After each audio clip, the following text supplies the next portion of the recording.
ഈ ജനറൽ കൺവെൻഷൻ്റെ അവസാനത്തെ ദിവസം ഈ ഓഡിറ്റോറിയത്തിനകത്തും ലൈവിലൂടെയുമൊക്കെ ദൈവജനം ശ്രദ്ധിച്ചുകൊണ്ടിരിക്കുന്ന എല്ലാ ദൈവമക്കളെയും ഓർത്ത് ഞാൻ കർത്താവിന് സ്തോത്രം ചെയ്യുന്നു. ന്യൂ ഇന്ത്യ ചർച്ച് ഓഫ് ഗോഡിൻ്റെ ജനറൽ കൺവെൻഷൻ്റെ അവസാനത്തെ ദിവസം ഈ പ്രാരംഭ നിമിഷം കർത്താവിനെ മഹത്വപ്പെടുത്തുവാനും കർത്താവിൻ്റെ സാക്ഷിയായി നിൽക്കുവാനും കർത്താവ് എനിക്ക് നൽകിയ നല്ല സാവകാശത്തിന് ഞാൻ കർത്താവിന് നന്ദി പറയുന്നു.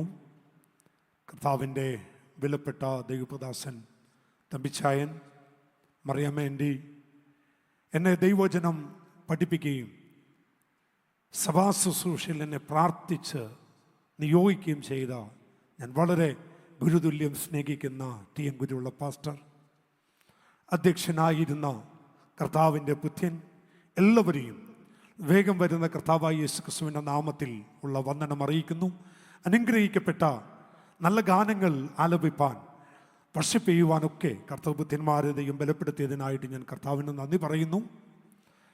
ഏകദേശം 2 വർഷത്തോളം ആയി ഓഡിയൻസ് മുമ്പിലില്ലാതെ ക്യാമറയുടെ മുമ്പിൽ മാത്രം നോക്കി പ്രസംഗിക്കുന്ന ഒരു വ്യക്തി കൂടിയാണ് ഞങ്ങൾ. 2 വർഷം കഴിഞ്ഞു. ഒരു മുറിക്കകത്തും ഒരു സ്റ്റുഡിയോയുടെ അകത്തും മുമ്പിലിരിക്കുന്ന ഒരൊറ്റ ക്യാമറയും നോക്കി ഒരു ഓഡിയൻസും ഇല്ലാതെ ഒരു പ്രതികരണവും ഇല്ലാതെ പ്രസംഗം ആരംഭിച്ചിട്ട് 2 വർഷമേറെയായി. ആയതുകൊണ്ട് ഓഡിയൻസ് ഇല്ലാതെയും ക്യാമറ മാത്രം മുന്നിലുള്ളപ്പോഴും പ്രസംഗം എങ്ങനെയാണ് എന്നുള്ള ഒരു പരിശീലനം കൂടി ദൈവം നൽകി തന്നതിന് ഓർത്ത് ഞാൻ ദൈവത്തിന് സ്തോത്രം ചെയ്യുന്നു. ലഭിച്ച സമയത്തിനകത്ത് ഞങ്ങളെ ശ്രദ്ധിച്ചുകൊണ്ടിരിക്കുന്ന എല്ലാവർക്കും അനുഗ്രഹമായി തീരേണ്ടതിന് ഒരു കൊച്ചു വചനം വേഗത്തിൽ വായിച്ച് നിങ്ങളുമായി പങ്കുവെക്കുവാൻ കർത്താവിൽ ഞാൻ ശരണപ്പെടുന്നു. കുറേ ദിവസങ്ങളായിട്ട് എൻ്റെ ഉള്ളത്തിലൂടെ കടന്നു പോകുന്ന അല്ലെങ്കിൽ കൂടെ പറയാൻ ആഗ്രഹിച്ചുകൊണ്ടിരിക്കുന്ന ഒരു കൊച്ചു വിഷയമാണ് ഇന്നത്തെ നമ്മുടെ ദൈവവചന ചിന്തയ്ക്ക് വേണ്ടി എടുത്തിട്ടുള്ളത്. അപ്പോസ്തലനായ പൗലോസ് എഴുതിയ തിമോഥെയോസിൻ്റെ 2-ാമത്തെ ലേഖനം, അതിൻ്റെ 2-ാം അധ്യായം, അതിൻ്റെ 1-ാമത്തെ വേദവാക്യമാണ് ഇന്നത്തെ ദൈവവചന ചിന്തയ്ക്ക് വേണ്ടി നമ്മൾ എടുത്തിട്ടുള്ളത്. ഒരിക്കൽ കൂടി പറയുന്നു, അപ്പോസ്തലനായ പൗലോസ് എഴുതിയ തിമോഥെയോസിന് എഴുതിയ 2-ാമത്തെ ലേഖനം, 2-ാമത്തെ അധ്യായം, അതിൻ്റെ 1-ാമത്തെ വേദവാക്യം. വായിച്ചാട്ടെ. എന്റെ മകനെ, ക്രിസ്തുവേശുവിലുള്ള കൃപയാൽ ശക്തിപ്പെടുക. നീ പല സാക്ഷികളുടെ മുമ്പാകെ എന്നോട് കേട്ടതെല്ലാം മറ്റുള്ളവരെ ഉപദേശിക്കുവാൻ സമർത്ഥരായ വിശ്വസ്ത മനുഷ്യരെ ഭരമേൽപ്പിക്കുക. മതി. ഇതിന്റെ 1-ാം അധ്യായം മുതൽ 24-ാം വാക്യം വരെയാണ് നമ്മുടെ ദൈവവചന ചിന്തയ്ക്ക് വേണ്ടിയുള്ള ആധാരമായി എടുത്തിരിക്കുന്ന വാക്യം. എന്നാൽ നമുക്ക് എല്ലാവർക്കും സുപരിചിതമായൊരു വേദവാക്യം ആയതുകൊണ്ട് അതിനെക്കുറിച്ച് ഒത്തിരി വിശാലമായി പറയാതെ അപ്പോസ്തലനായ പൗലോസ് എഴുതിയ ഏറ്റവും അനുഗ്രഹിക്കപ്പെട്ട 14 ലേഖനങ്ങളിൽ 3 പ്രധാനപ്പെട്ട ലേഖനങ്ങൾ, 1 തിമോഥെയോസിന്റെ ലേഖനം, 2 തിമോഥെയോസിന്റെ ലേഖനം, തീത്തോസിന്റെ ലേഖനം. ഇത് പാസ്റ്റേഴ്സ് ലേഖനമാണ്, ഇടയ ലേഖനത്തിൽപ്പെട്ടതാണ്. നമുക്കറിയാം ഒരു അഭിഷിക്തൻ എങ്ങനെയായിരിക്കണമെന്നും ഒരു ദൈവദാസൻ തൻ്റെ കുടുംബം, തൻ്റെ ശുശ്രൂഷ, തൻ്റെ ദൈവം ഭരമേൽപ്പിച്ച എല്ലാം എങ്ങനെയായിരിക്കണമെന്ന് പൗലോസ് തിമോഥെയോസ് 1-ലും 2-ലും തീത്തോസിലും വളരെ വ്യക്തമായി പരിശുദ്ധാത്മാവ് രേഖപ്പെടുത്തിയിട്ടുണ്ട്. വളരെ അനുഗ്രഹിക്കപ്പെട്ടതായ ഒരു വേദവചനം. എന്നാൽ തിമോഥെയോസിന് എഴുതിയ 2-ാമത്തെ ലേഖനം 2-ാം അധ്യായത്തിൻ്റെ 1 മുതൽ 24 വരെയുള്ള വാക്യത്തിനകത്ത് പ്രധാനപ്പെട്ട 7 ക്രിസ്ത്യൻ കോളിങ്ങിനെ കുറിച്ചാണ് പൗലോസ് അവിടെ എടുത്തു പറയുന്നത്. പ്രധാനപ്പെട്ട 7 പ്രധാനപ്പെട്ട വിളികൾ എന്താണ്? എന്നെയും നിങ്ങളെയും ദൈവം വിളിച്ച പ്രധാനമായ വിളിയുടെ പ്രത്യേകത എന്താണ്? അതിനകത്ത് അടങ്ങിയിരിക്കുന്ന 7 വിളികൾ എന്താണ് പൗലോസ് അതിനകത്ത് ഉദ്ദേശിക്കുന്നത്? കർത്താവിന്റെ ദാസൻ തിമോഥെയോസിനെ കുറിച്ച് ഒരു വാക്ക് പറഞ്ഞില്ലെങ്കിൽ അത് അവൻ ഈ വചനത്തോട് കാണിക്കുന്ന അല്ലെങ്കിൽ ഒരു അപമര്യാദയായി തീരുമല്ലോ. അതുകൊണ്ട് ആരാണ് തിമോഥെയോസ്? കൊരിന്ത്യർ ലേഖനത്തിൽ പൗലോസ് എങ്ങനെയാണ് പറയുന്നത്? തിമോഥെയോസിനെ കുറിച്ച് വിശുദ്ധ സ്ത്രീയായ ഒരു പ്രാർത്ഥിക്കുന്ന ഒരു സ്ത്രീയുടെ മകനാണ് തിമോത്തിയോസ് എന്ന് പറയുന്നത്. കുറച്ചുകൂടി ആഴമായി പറഞ്ഞാൽ യവനായ സമുദായത്തിൽപ്പെട്ട ഒരു പിതാവിൻ്റെ മകൻ, പ്രാർത്ഥിക്കുന്ന ഒരമ്മയും പ്രാർത്ഥിക്കുന്ന ഒരു വലിയമ്മയും ആമേൻ തൻ്റെ കൂടാരത്തിനകത്തുണ്ട്. യവനായ സമുദായത്തിൽപ്പെട്ട ഒരു വ്യക്തി എന്ന നിലയിൽ യഹൂദ പശ്ചാത്തലത്തിൽ നിന്നും കടന്നു വന്ന പൗലോസിന് ഒരിക്കലും കൈകൊടുക്കാൻ, കൈകോർക്കാൻ, തോളെ കൈയിടാൻ ഒരിക്കലും കഴിയാത്ത ഒരു വ്യക്തിത്വം കൂടിയാണ്. എന്ന് വെച്ചാൽ യവനായ സമുദായവും യഹൂദ പശ്ചാത്തലവും തമ്മിൽ ഒരിക്കലും രമ്യപ്പെട്ടു പോവില്ല, ഒരുമിച്ചും പോകാത്ത ഒരു കൂട്ടരാണ്. എങ്കിലും പൗലോസ് രക്ഷിക്കപ്പെട്ട് സ്നാനപ്പെട്ട് ശുശ്രൂഷയിൽ ഇറങ്ങി തിരിച്ച ആ യവനക്കാരനായ എഫെസോസിലെ അവൻ ധീര പടയാളിയായ ആ തിമോത്തിയോസിനെ അവൻ ലേഖനങ്ങളിലൊക്കെ വിളിക്കുന്ന ചില പേരുകൾ എന്നെ അത്ഭുതപ്പെടുത്തിയിട്ടുണ്ട്. തിമോത്തിയോസിനെ വിളിക്കുന്ന ഒരു പേരുകളിൽ ഏറ്റവും അനുഗ്രഹിക്കപ്പെട്ട പേരാണ് എൻ്റെ മകൻ എന്ന പേര്. മറ്റൊരു വാക്യത്തിൽ തിമോത്തിയോസ് ആമേൻ അല്ലെങ്കിൽ തിമോത്തിയോസിനെ പൗലോസ് വിളിക്കുന്നത് നീച്ചപുത്രനായ തിമോത്തിയോസ്. മറ്റൊരു വാക്യത്തിൽ പൗലോസ് തിമോത്തിയോസിനെ പരിചയപ്പെടുത്തുന്നത് സഹ ശുശ്രൂഷകൻ, കൂട്ടുവേലക്കാരൻ. അവൻ ഏറ്റവും താഴ്ന്ന നിലയിൽ നിന്ന് അവൻ യഹൂദ പശ്ചാത്തലത്തിന്റെ കിടപിടിക്കാൻ കഴിയുന്ന യാതൊരു മഹത്വവുമില്ലാത്ത തിമോത്തിയോസിനെ ഇത്രയും വലിയൊരു മനുഷ്യൻ എന്ന് വെച്ചാൽ, കുറച്ചുകൂടി ആഴമായി പറഞ്ഞാൽ ഫിലിപ്പിയ ലേഖനത്തിൽ പൗലോസിന്റെ ലേഖനത്തിൽ പൗലോസ് തന്നെ പരിചയപ്പെടുത്തുമ്പോൾ പൗലോസ് ഇങ്ങനെ പറയുന്നുണ്ട്, നിങ്ങൾക്കാർക്കെങ്കിലും ജഡത്തിൽ പ്രശംസിപ്പാൻ വകയുണ്ടെങ്കിൽ നിങ്ങളെക്കാൾ അധികം എനിക്ക് പ്രശംസിപ്പാൻ വകയുണ്ട്. നമ്പർ 1. നമ്പർ 2 ഇങ്ങനെ പറയുന്നു, 8-ാം നാളിൽ പരിശോധനയേറ്റവൻ, ബെന്യാമിൻ ഗോത്രക്കാരൻ, ന്യായപ്രമാണം സംബന്ധിച്ച് പരീശൻ, ശുഷ്കാന്തി സംബന്ധിച്ച് സഭയെ മുടിപ്പിച്ചവൻ.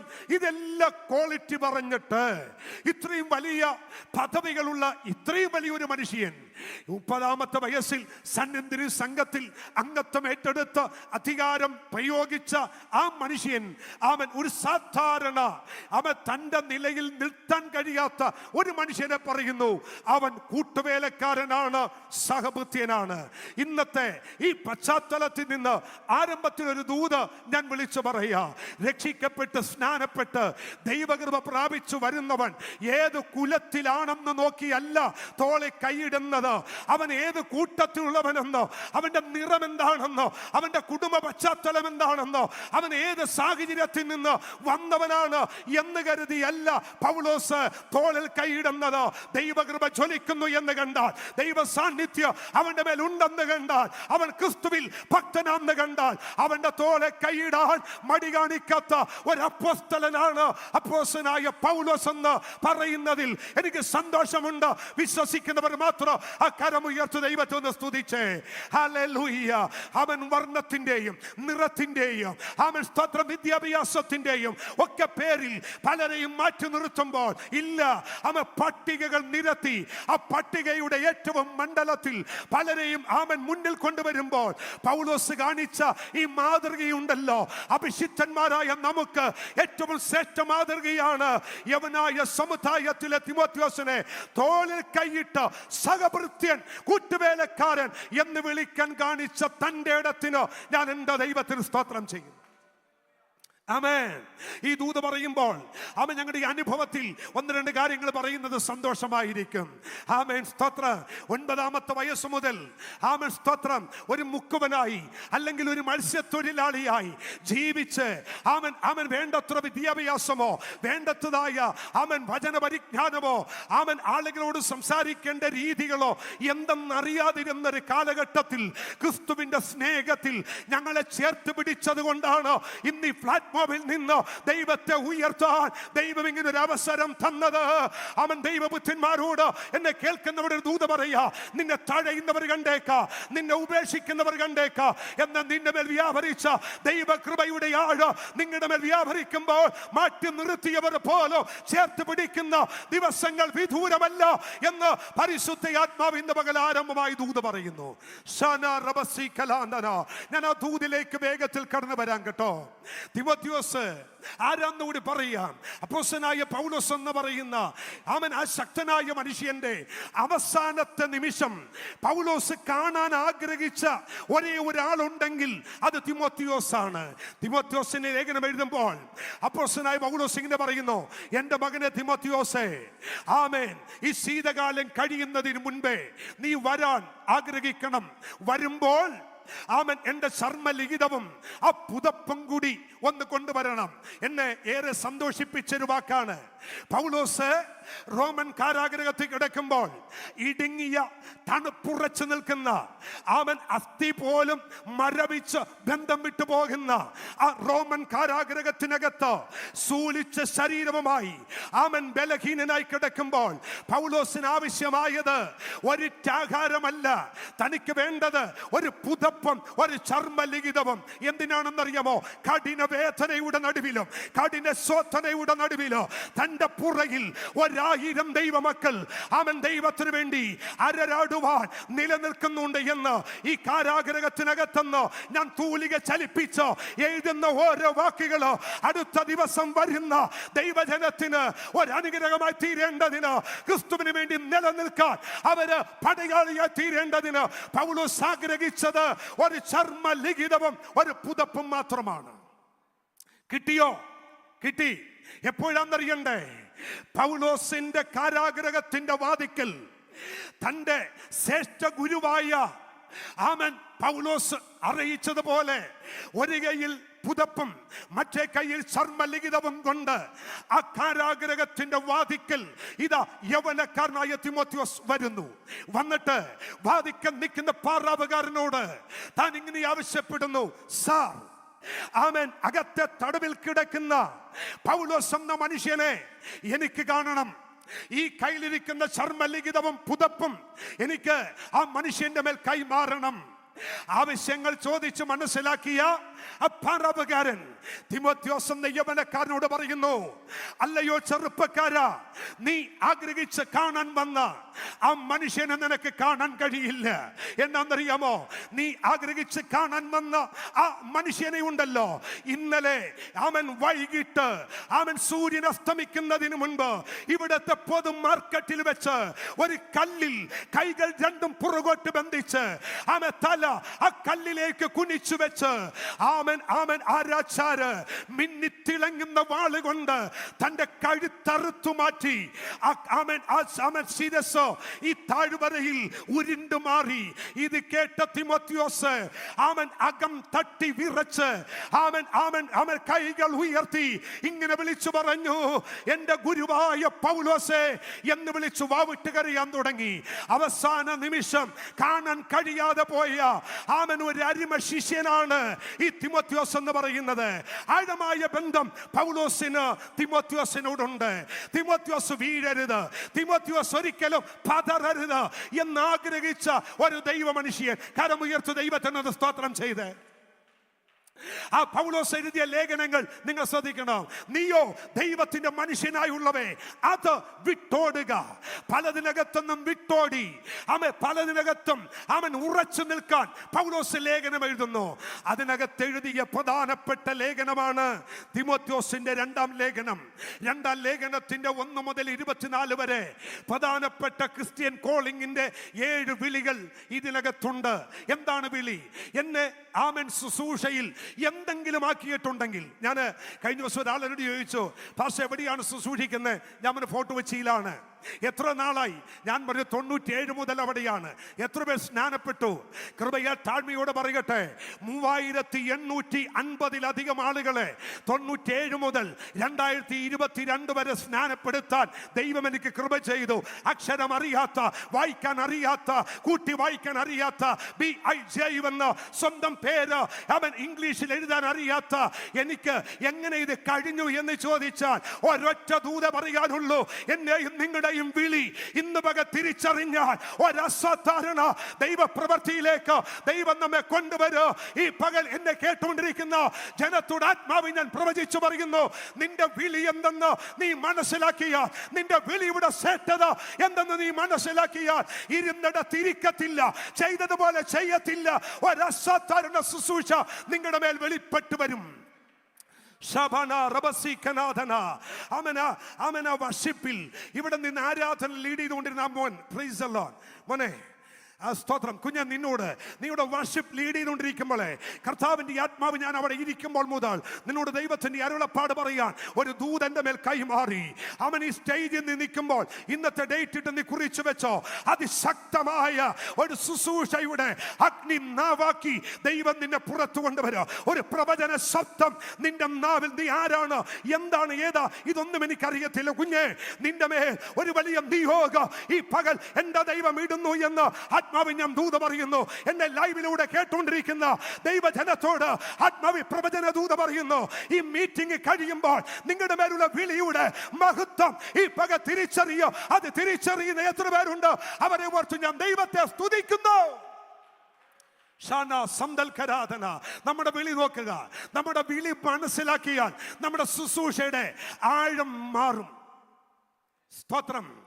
ഇത് പറയുന്ന കൂട്ടത്തിൽ ഒന്ന് രണ്ട് കാര്യങ്ങൾ പറയാൻ എനിക്ക് സന്തോഷമുണ്ട്. ആമേൻ. ഭാരതത്തിൽ ക്രിസ്തീയ സമൂഹം ഇങ്ങനെ വളർന്നുകൊണ്ടിരിക്കുമ്പോൾ ഈ വളർന്നുകൊണ്ടിരിക്കുന്ന ക്രിസ്തീയ സമൂഹത്തെ എങ്ങനെയും കൊണ്ട് പിടിച്ചു കെട്ടിയാൽ കൊള്ളാം. ഇതിന്റെ വളർച്ച ശക്തമാണ്.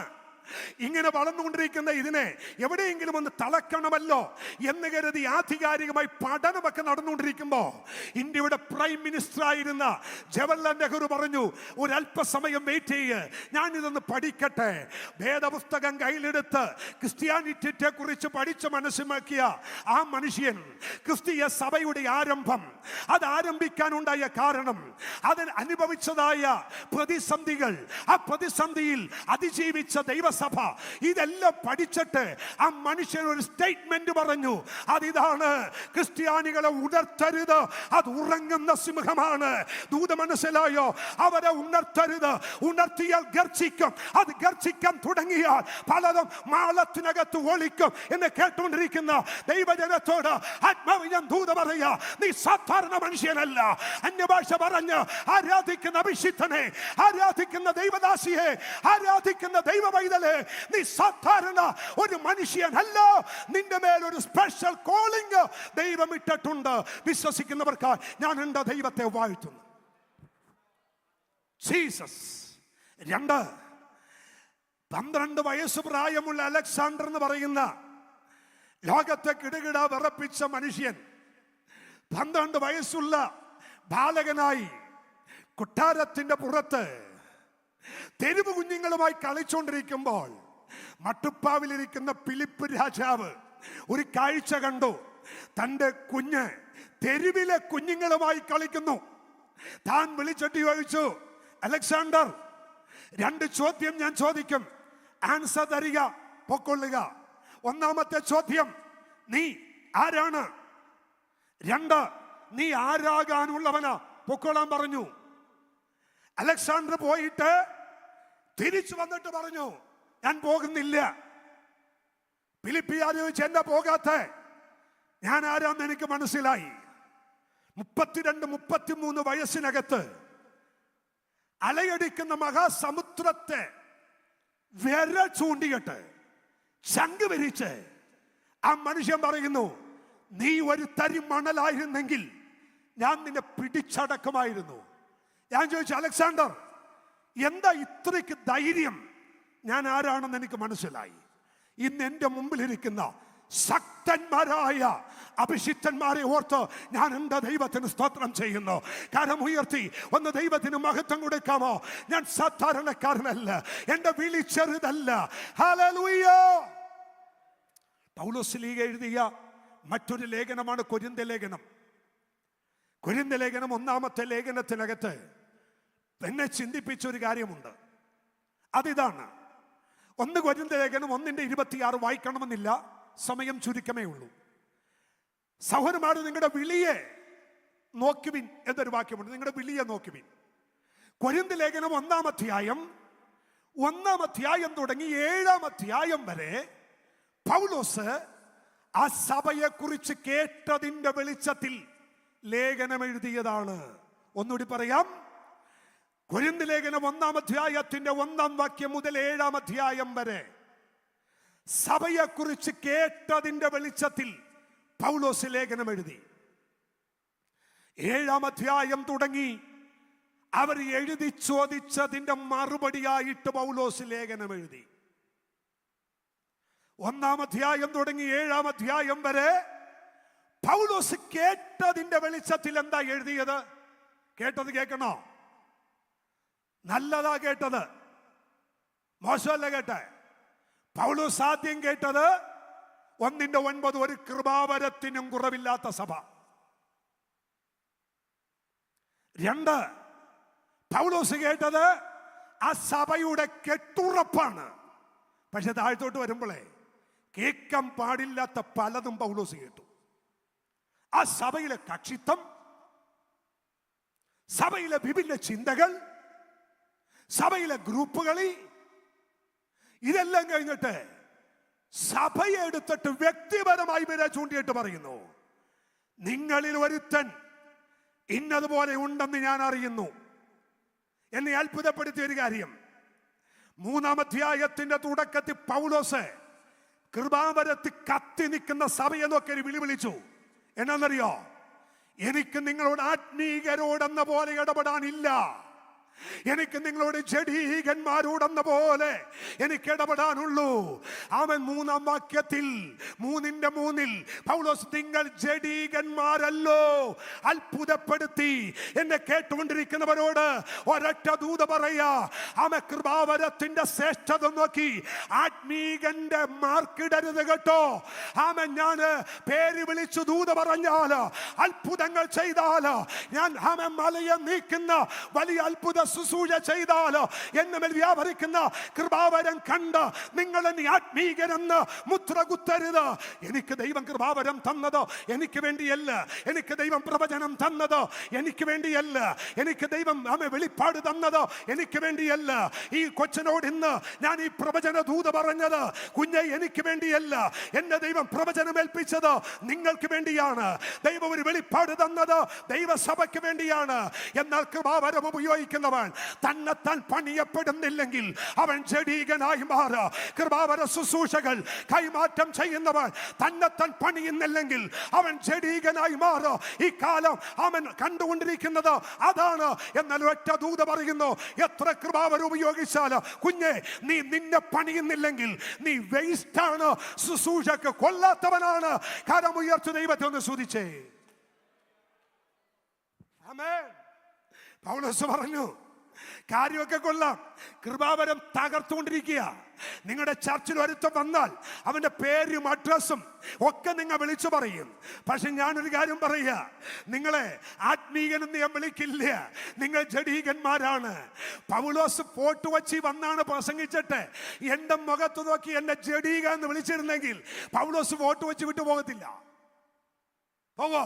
കാരണം ഞാൻ വലിയ ആത്മീകയുടെ പടച്ചട്ടൊക്കെ ഇട്ട് പ്രവചനത്തിന്റെ കൃപാവരത്തിന്റെ അങ്ങ് തട്ടി നിൽക്കുമ്പോ എന്നെ നോക്കി ഒരുത്തൻ ജഡീകനെന്ന് വിളിച്ചാൽ നമുക്ക് ഇഷ്ടപ്പെടുമോ? ഇഷ്ടപ്പെടില്ല. പക്ഷെ കൊരിന്ത്യ സഭയെ പൗലോസ് കറക്റ്റ് ചെയ്തത് എവിടെയാണെന്നറിയാമോ? സഹോദരന്മാരെ, നിങ്ങളുടെ വിളിയെ നോക്ക്. നിങ്ങൾ ജഡീകന്മാരാകുന്നത്, നിങ്ങൾ പലതിലും വീണു പോകുന്നതിന്റെ കാര്യം നിങ്ങളുടെ വിളി എന്തെന്ന് നിങ്ങൾക്കറിയത്തില്ല. ഈ മീറ്റിംഗിന്റെ ഒടുവിലത്തെ ദിവസം ആത്മാവ് ഞാൻ ദൂത പറയുന്നു, എന്നെ കേട്ടുകൊണ്ടിരിക്കുന്നവരോട്, ഈ ഓഡിറ്റോറിയത്തിലുള്ളവരോട് പറയുന്നു, ഈ മീറ്റിംഗ് കഴിയുമ്പോൾ ഒരു അസാധാരണ ദൈവ പ്രവർത്തിക്ക് വേണ്ടി നാം എഴുന്നേറ്റേ പറ്റൂ. നാം ഇന്ന് വക തയ്യാറായേ പറ്റൂ. ഇതൊരു സാധാരണ മീറ്റിംഗ് അല്ല. ഇതിന്റെ പുറകിൽ ദൈവത്തിന്റെ പദ്ധതിയുണ്ട്, ഇതിന്റെ പുറകിൽ ദൈവത്തിന്റെ കരമുണ്ട്. വിശ്വസിക്കുന്നവർക്ക് ഞാൻ എൻ്റെ ദൈവത്തെ വാഴ്ത്തുന്നു. പൗലോസിന്റെ 7 പ്രധാനപ്പെട്ട വിളികളിൽ ഒന്നാമത്തെ വിളി, എൻ്റെ മകനെ. എന്നെ തിയോളജി പഠിപ്പിച്ച, ദൈവജനം പഠിപ്പിച്ച അഭിഷിക്തൻ ഇവിടെയുണ്ട്. എല്ലാവരും ബഹുമാനിച്ചുകൊണ്ട് പറയാം, ആ വാക്ക് തിയോളജി പരമായി എടുക്കരുത്. നമ്മളോട് ആത്മീക ദൂതായിട്ട് എടുത്താൽ മതി. പൗലോസ് മകൻ എന്ന് വിളിക്കുന്ന തിമോത്തിയോസിനെ നിജപുത്രൻ എന്തായിട്ട് തന്നെയാ. പക്ഷെ അത് കോമണായി തിരുവചന അടിസ്ഥാനത്തിൽ പുതിയ നിയമത്തിൽ എടുക്കുമ്പോൾ എന്റെയും നിങ്ങളുടെയും വിളിയുടെ ഒന്നാമത്തെ പ്രത്യേകത പുത്രത്വത്തിന്റെ വിളിയല്ലേ? നല്ലൊരു ഹല്ലേലൂയ എന്ന് പറയാമോ? എന്റെയും നിങ്ങളെയും വിളിച്ച വിളിയുടെ ഒന്നാമത്തെ പ്രത്യേകത എന്റെ മകനെ. പൗലോസ് തിമോഥെയോസിനെയാണ് മകനെ എന്ന് അഭിസംബോധന ചെയ്തതെങ്കിൽ നമ്മുടെ വിളിയും മകനായിട്ടല്ലേ? അവനെ കൈക്കൊണ്ട് അവന്റെ നാമത്തിൽ വിശ്വസിക്കുന്ന ഏവർക്കും ദൈവമക്കളാകാൻ അവൻ അധികാരം കൊടുത്തു. അപ്പൊ എന്നെ വിളിച്ച വിളിയുടെ പ്രത്യേകത എന്നാ? മകനായിട്ടാ. നമ്മുടെ സമ്മതം കൂടാതെ നമ്മുടെ ജീവിതത്തിൽ നടക്കുന്ന രണ്ട് കാര്യം, ഒന്ന് ജനനവും മറ്റൊന്ന് മരണവുമാണ്. നമ്മുടെ സമ്മതം വേണ്ട. പക്ഷെ നമ്മൾ ജനിച്ചപ്പോൾ ദൈവം നമ്മോട് ചോദിച്ചില്ല എവിടെ ജനിക്കണം, ഏത് വീട്ടിൽ ജനിക്കണം, ആരുടെ മകനായി ജനിക്കണം എന്ന് ദൈവം ചോദിച്ചില്ല. അങ്ങനെ വല്ലതും ചോദിച്ചിരുന്നെങ്കിൽ എന്നോടാണെങ്കിൽ ഞാൻ പറയാന് അംബാനിയുടെ മകനായാൽ മതി, യൂസഫലിയുടെ മകനായി ജനിച്ചാൽ മതി. പക്ഷെ ഒന്നാമത്തെ ജനനത്തിങ്കൽ ദൈവം എനിക്കൊരു ഓപ്ഷൻ തന്നില്ല. പക്ഷെ കൃപയാൽ നല്ല മാതാപിതാക്കൾക്ക് ജനിപ്പാൻ ദൈവം കൃപ ചെയ്തു. അവരെ ഓർത്തു ദൈവത്തിന് നല്ലവണ്ണമെന്ന് സ്തോത്രം ചെയ്യാമോ? ഹല്ലേലൂയ. അങ്ങനെ ദൈവം ചെയ്തു. പക്ഷെ രണ്ടാമതൊരു ജനനം ദൈവം നമുക്ക് തന്നു. അത് നിക്കോദിമോസോട് പറയുന്ന പോലെ, യോഹന്നാൻ 3 പറയുന്ന പോലെ വീണ്ടും ജനനം. ആമേൻ. കെടുന്ന ബീജത്താലല്ല, കെടാത്തതും നിലനിൽക്കുന്നതുമായ ദൈവവചനമെന്ന ആമൻ ബീജത്താൽ ദൈവം നമ്മെ വീണ്ടും ജനിപ്പിച്ചു. ആ വീണ്ടും ജനിപ്പിച്ചപ്പോൾ പരസ്യമായി നമ്മുടെ ഹൃദയത്തിന്റെ കവാടത്തിൽ വന്ന് ഒരു മുട്ട്, ഒരു ശബ്ദം ഇങ്ങനെ ഉണ്ടായിരുന്നു, ഇതാ 2 പിതാക്കന്മാർ നിന്റെ മുമ്പിൽ നിൽക്കുന്നു, ഇതിൽ ഏത് പിതാവിനെ വേണോ? പരസ്യമായി നാം കരമുയർത്തി പറഞ്ഞു, സ്വർഗീയ പിതാവിനെ എനിക്കപ്പനായിട്ട് വേണോ. അന്ന് മുതൽ എനിക്കും നിങ്ങൾക്കും വീണ ഒരു പദവിയുണ്ട്. ആ പദവി എന്താണെന്നറിയാമോ? ഞാൻ എൻ്റെ പിതാവിന്റെ മകനാണ്, ഞാൻ എൻ്റെ ദൈവത്തിന്റെ ദാസനാണ്, ദാസിയാണ്. വിശ്വസിക്കുന്നവർ മാത്രം ആ കരമുയർത്തി ദൈവത്തെ ഒന്ന് സ്തുതിച്ചേ. ഹല്ലേലൂയ. നമ്മുടെ വിളിയുടെ പ്രത്യേകത ഒന്നാമത്തത് മകനാണ്. ഞാൻ ഒരിക്കൽ വചനം ധ്യാനിക്കുമ്പോൾ എൻ്റെ ഉള്ളത്തിൽ വന്ന സന്തോഷം ഞാൻ പറയാം.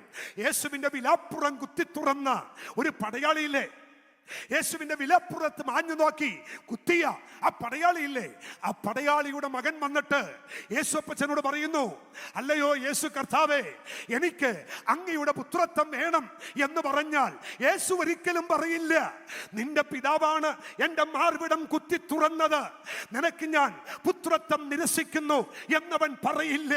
മാർവിടം കുത്തി തുറന്ന ആ കള്ളമേൻ, അവൻ സ്തോത്രം, ആ ശതാധിപന്റെ ആ റോമൻ പടയാളിയുടെ മകനും പുത്രത്വം കൊടുക്കും. എന്നെ കേട്ടുകൊണ്ടിരിക്കുന്ന ആരെങ്കിലും ഇന്ന് ലൈവിൽ ആദ്യമായിട്ടാണ് ഈ ദൂത് കേൾക്കുന്നതെങ്കിൽ, ഞങ്ങൾ പ്രസംഗിക്കുന്ന ഈ സ്വർഗീയ പിതാവിന് പുത്രത്വം കൈവരിക്കാൻ ദൈവ പൈതലേ, 1 രൂപ നീ മുടക്കണ്ട, 5 പൈസ നീ കൊടുക്കണ്ട. ഇരിക്കുന്നിടത്തിരുന്ന് കരമുയർത്തിക്കൊണ്ട് യേശുവേ അങ്ങന്റെ പിതാവ്, അങ്ങന്റെ ദൈവ എന്നൊരു വാക്ക് പറയാമെങ്കിൽ പുത്രത്വം കൈമാറുന്ന ഒരു പ്രഭാതമാക്കി ദൈവം നിന്നെ മാറ്റും. ശബന സന്തൽക്കരാധന. തിരിച്ചു വരാൻ കേട്ടോ. പുത്രത്വത്തിന്റെ വിളി, എന്നെ വിളിച്ചത് മകനായിട്ടാണ്. ഈ വേദപുസ്തകം പഠിച്ചു വരുമ്പോഴേ നമുക്ക് മനസ്സിലാക്കേണ്ട മറ്റൊരു സത്യം, പഴയ നിയമത്തിനകത്ത് പുത്രത്വമുണ്ടോ?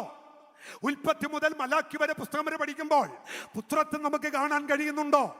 എവിടെയാ പുത്രത്വമുള്ളേ? എവിടെയാ പുത്രത്വമുള്ളേ? പുതിയ നിയമത്തിലോട്ട് വരുമ്പോഴാണ് പുത്രത്വം. എന്നാൽ ഇതിനെ കണ്ണിക്കാൻ നിൽക്കുന്ന ആരെങ്കിലും ഉണ്ടെങ്കിൽ അവർക്ക് വേണ്ടി പറയാം, പഴയ നിയമത്തിൽ 2 പുത്രത്വം യേശു പറഞ്ഞിട്ടുള്ളൂ, ദൈവം പറഞ്ഞിട്ടുള്ളൂ. ഒന്ന്, ജ്ഞാനികളിൽ ജ്ഞാനിയായ ശലോമോനോട് ദൈവം പറഞ്ഞു, ശലോമോനെ, ഞാൻ നിനക്ക് പിതാവും നീ എനിക്ക് മകനുമായിരിക്കും.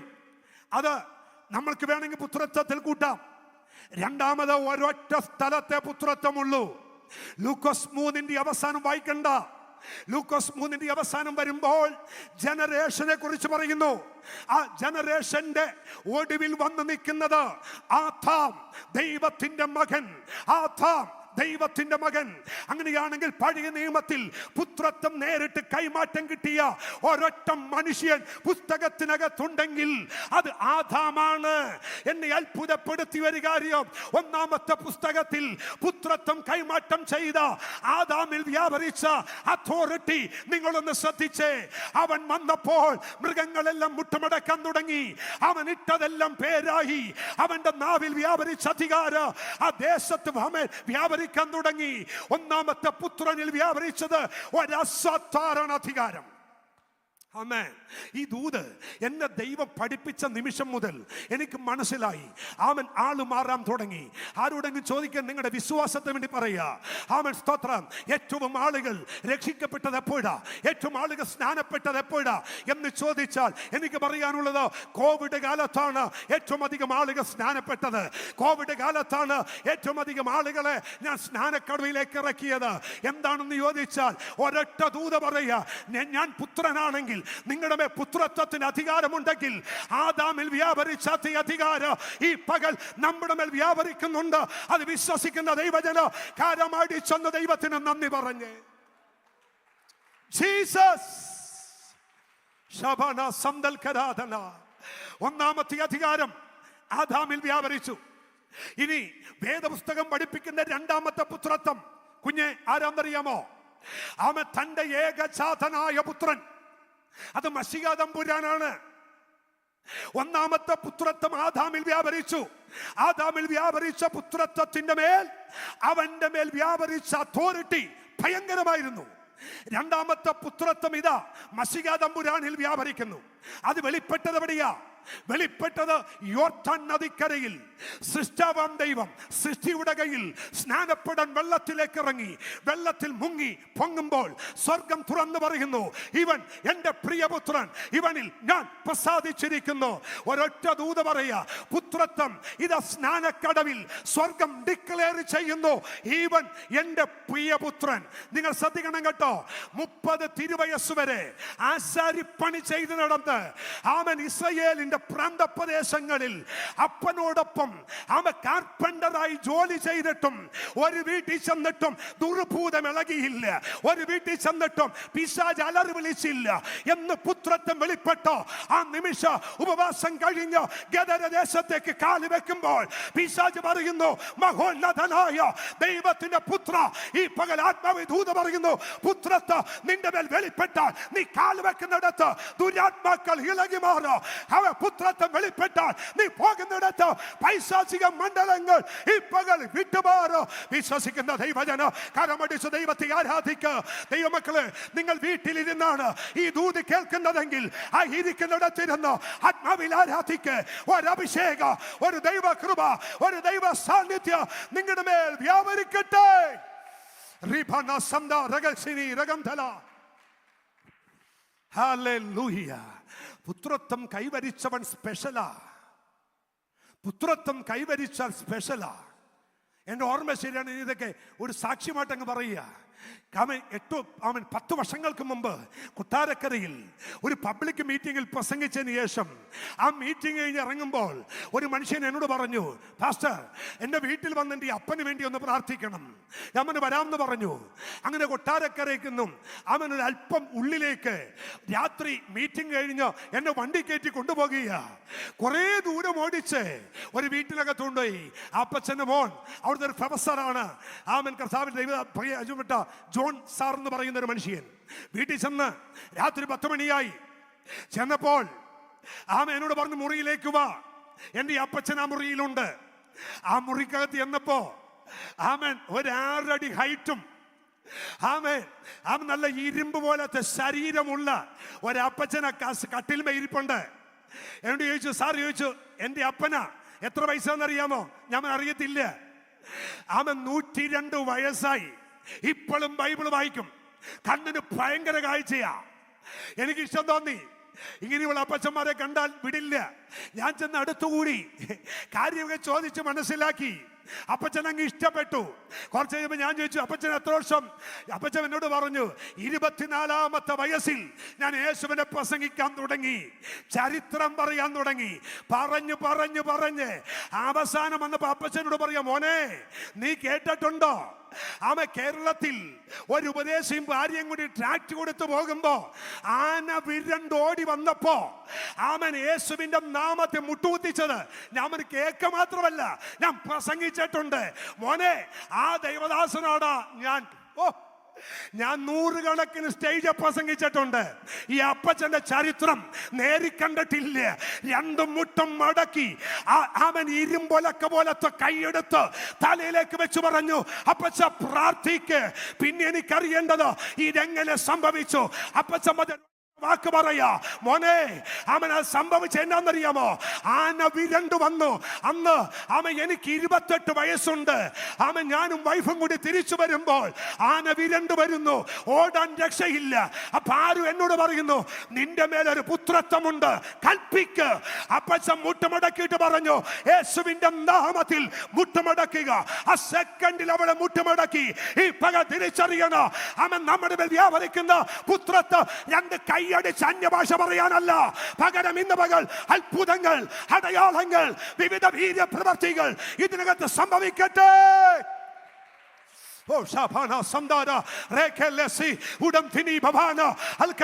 യേശുവിന്റെ അധികാരമുള്ള നാമത്തിൽ എന്നെ ഈ ലൈവിലൂടെ കേട്ടുകൊണ്ടിരിക്കുന്ന ഒരുപാട് ദൈവദാസന്മാരുണ്ട്.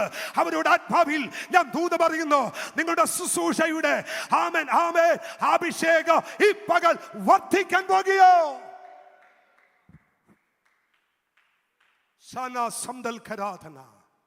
ഒറ്റ കാര്യം, വിളി, പുത്രത്വം യേശുവിന്റെ മേൽ വ്യാപരിച്ചു.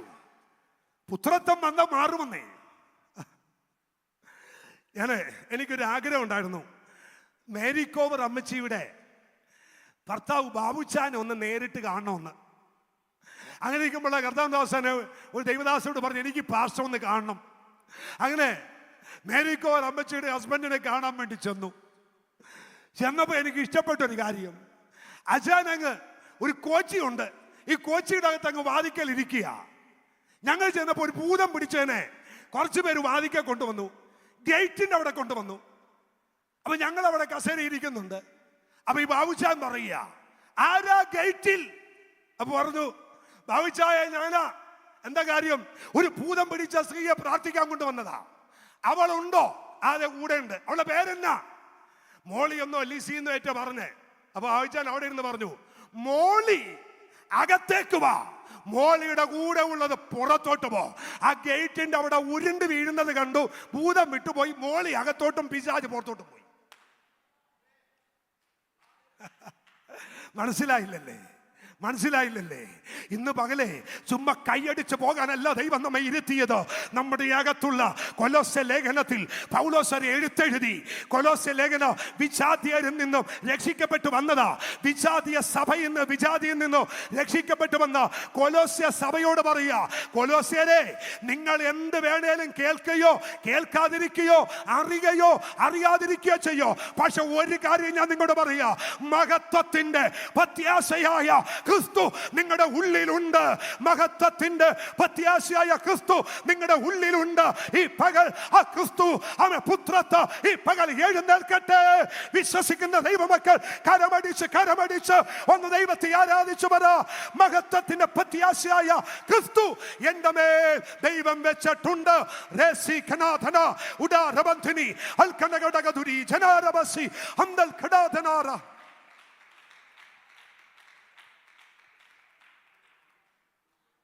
Thank you, Jesus. Thank you, Lord. Amen. കാര്യം, പുത്രത്വം എൻ്റെ മേലുണ്ട്. Praise the Lord. Praise the Lord. ഒന്നാമത്തെ പുത്രത്വം യേശു, ആമേൻ, പഴയ നിയമത്തിൽ ആദാമ. രണ്ടാമത്തെ പുത്രത്വം മശിഹാ തമ്പുരാനാ. ഇനിയാണ് ഇതിന്റെ വകഭേദം ഒന്ന് ശ്രദ്ധിച്ചേ. ഒന്നാമത്തെ ആദാമും ഒടുക്കത്തെ ആദാമും പുത്രത്വത്തിന്റെ രണ്ട്. മൂന്നാമത്തെ വേദപുസ്തകത്തിലെ പുത്രത്വവും ഈ ലോകത്തിൽ ഏറ്റവും ഇളയ പുത്രനും എന്ന് അവകാശപ്പെടാനുള്ള ഒരൊറ്റ കൂട്ടർ നമ്മളാ. ആമേൻ. ഇനി ഒരു പുത്രത്വം ഭൂമിയിൽ അവശേഷിക്കുന്നില്ല. ഈ പുത്രത്വത്തിന്റെ വീണ്ടെടുപ്പിന് വേണ്ടിയല്ലേ കാത്തിരിക്കുന്നത്? അങ്ങനെയാണെങ്കിൽ വേദപുസ്തക അടിസ്ഥാനത്തിൽ ഒടുവിലത്തെ പുത്രത്വം ആരാണെന്നറിയാമോ?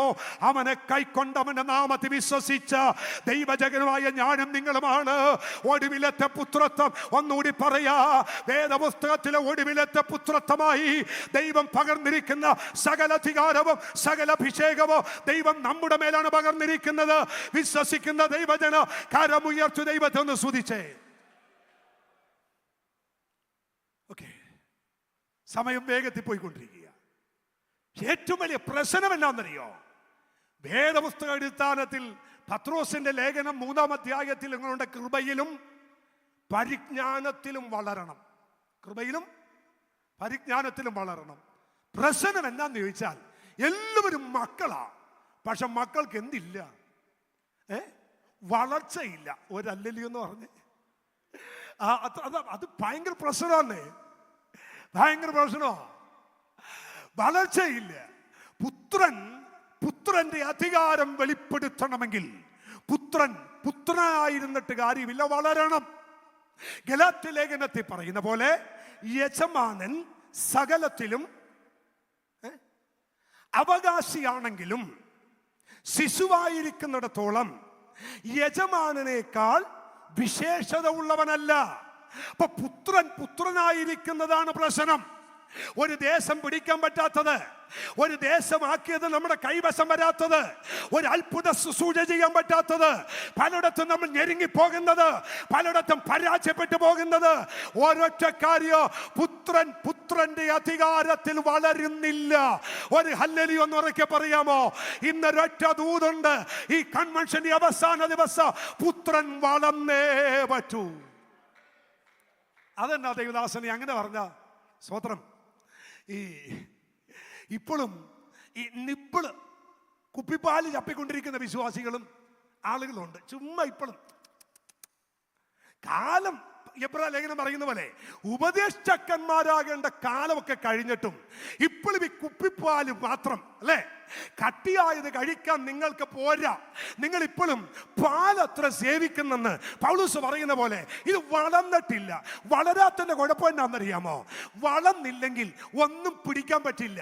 കണ്ടില്ല കുഴപ്പം, നോക്കിയില്ല കുഴപ്പം, വിളിച്ചില്ല കുഴപ്പം, ഹായ് പറഞ്ഞില്ല കുഴപ്പം. കഴിഞ്ഞ ഏതാനും ആഴ്ചക്ക് മുമ്പ് ഒരാളെ ചർച്ചയിൽ കണ്ടില്ല. ഞാൻ ചോദിച്ചു എന്താ വരാഞ്ഞേ? പുള്ളി പറഞ്ഞു കേൾക്കണോ? പാസ്റ്റർ ബൈക്കിന് പോയപ്പോ ഞാൻ വഴിയിറമ്പിന്ന് കൈ കാണിച്ചു, പാസ്റ്റർ കൈ കാണിച്ചില്ല, അതുകൊണ്ട് ഞാൻ ഇനി വരുന്നില്ല. ഞാൻ എന്റെ പൊന്നച്ചാ, ആമൻ, കർത്താവ് വരുന്നത് വരെ ആ സഭക്കകത്ത് കയറി പോകരുത്. ഉപദേശി കൈ കാണിക്കാത്തത് കൊണ്ട് അവൻ സഭാഹോളിൽ വരാത്ത വിശ്വാസി, നീ വളർന്നിട്ടില്ല. ഹല്ലേലൂയ. ഉപദേശി അവൻ ഒരു ഹായ് പറഞ്ഞില്ലെങ്കിൽ, കൂടെ താമസിക്കുന്നവർ ആരാധിക്കുന്നവർ ഒരു ഷെയ്ക്കാണ്ട് കൊടുത്തില്ലെങ്കിൽ, ആരാധനക്ക് വെളിപ്പെടാത്ത വരാത്ത വിശ്വാസി വളർച്ച പ്രാപിച്ചിട്ടില്ല. അവനെ കുറിച്ചല്ല അധികാരം കൈമാറുന്നത്. വളർന്നവരുണ്ട്, വളർച്ച പ്രാപിച്ചവരുണ്ട്, വളർച്ചയിൽ അധികാരം പ്രാപിച്ചവരുണ്ട്. അവരുടെ മേൽ പുത്രത്വം വ്യാപരിക്കട്ടെ.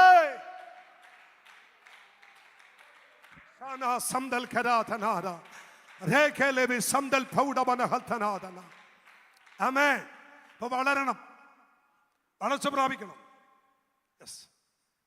വളർച്ച പ്രാപിക്കണം. ഈ വളരാനായിട്ട് 4 കാര്യം അത്യന്താപേക്ഷിതമാണ്. സാധാരണ നോർമലായിട്ടൊരു മകൻ വളരാൻ 4 കാര്യം വേണം. എല്ലാവരും ഒന്ന് ശ്രദ്ധിച്ചേക്കണം. ഇനി കമ്പി വാക്യം പോലെ ഞാനങ്ങ് പറഞ്ഞു പോകും. 4 കാര്യം വേണം വളർച്ച പ്രാപിക്കാൻ. ഒരു സാധാരണ നോർമൽ ഒരു ചൈൽഡ് വളരാൻ നല്ല ഫുഡ് വേണം, നല്ല ആഹാരം വേണം, കാറാതിരുന്ന ആഹാരം വേണം. ഒരു അല്ലല്ലോ എന്ന് പറഞ്ഞ് സ്വോത്രം സ്വോത്രം സ്വോത്രം സ്വോത്രം. 4 വർഷം കഴിഞ്ഞാൽ കൊച്ചുങ്ങളുണ്ടായ 4 വർഷം വരെ രാവിലെ ബ്രേക്ക്ഫാസ്റ്റ് നല്ല കട്ടിയുള്ള ഫുഡൊക്കെ കഴിച്ചുകൊണ്ടിരുന്നേ. പക്ഷെ കുഞ്ഞുങ്ങൾ ഉണ്ടായി കഴിഞ്ഞപ്പോൾ ഈ കുഞ്ഞുങ്ങൾക്ക് ഇഷ്ടം ഈ ഞാഞ്ഞുവോള് പോലത്തെ നൂഡിൽസാണ്.